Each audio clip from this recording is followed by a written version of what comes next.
എന്തിനാണ് ഇങ്ങനെ ഒരാളെ കുറ്റം പറയുന്നത് കറക്റ്റ് അറിയാതെ? അതൊന്നും എനിക്കറിയാൻ മേല.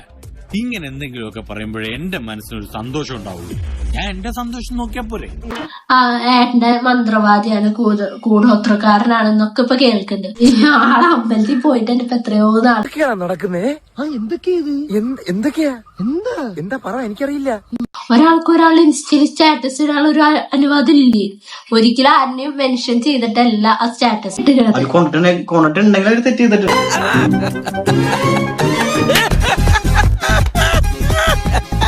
എന്നിട്ട് ഇപ്പൊ കൂടോത്ര മന്ത്രം ഗുളികൻ ഒക്കെ ചെയ്യുന്ന ആളിതാണ്.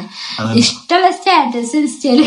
പിന്നെ ആൾക്കാരൊക്കെ പറയുന്നത് വ്ളോഗ് കണ്ടിട്ടാണ് എന്നെ കെട്ടിയത്. അതൊക്കെ എല്ലാവർക്കും അറിയുന്ന. ഈ പറയുന്ന മനുഷ്യന് 1 ഗ്രാം സ്വർണ്ണം ഇല്ലാന്ന് ഞാൻ വന്നിട്ടും എന്നെ സ്വീകരിച്ച ആൾ. ഞാൻ വ്ളോഗ് എടുത്തില്ലെങ്കിൽ ആളെന്നെ എന്നെ നോക്കും അല്ലേ?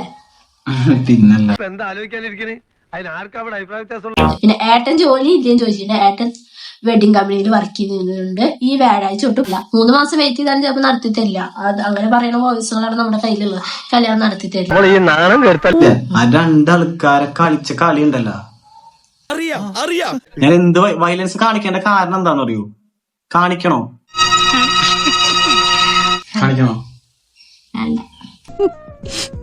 എന്നെ കൊണ്ട് തോൽവി.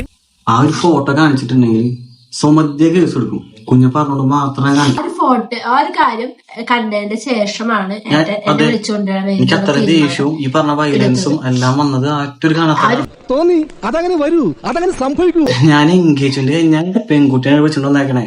അല്ലാണ്ട് എൻഗേജ്മെന്റ് ഉറപ്പിച്ചിട്ട് വേറെ ഒപ്പം പോയത്. കിട്ടേണ്ടതൊക്കെ കിട്ടിയല്ലോ, സമാധാനമായല്ലോ. ഇനി സ്വസ്ഥമായിട്ട് വണ്ടി റോഡിൽ. എന്നാ പിന്നെ ഞാൻ ഇറങ്ങട്ടെ.